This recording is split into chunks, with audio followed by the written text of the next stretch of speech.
Saya dalam 1 bulan ini memang belum turun banyak, baru 3 kilo. Tapi saya mempunyai penyakit lutut, tumit. Tumit saya itu benar-benar sakit banget setelah bangun tidur maupun jalan.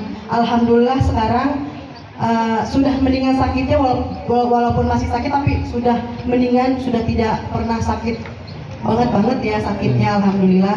Dengan saya konsumsi sarapan dengan shake Herbalife DNC, makan siang dengan nasi secukupnya, dan konsumsi malam sebelum sore jam 5-an dengan shake di rumah.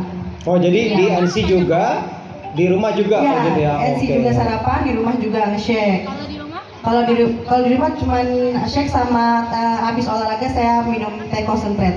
Teh konsentrat. Ya. Oke, luar sama biasa. alhamdulillahnya sekarang saya olahraga jadi lebih kuat.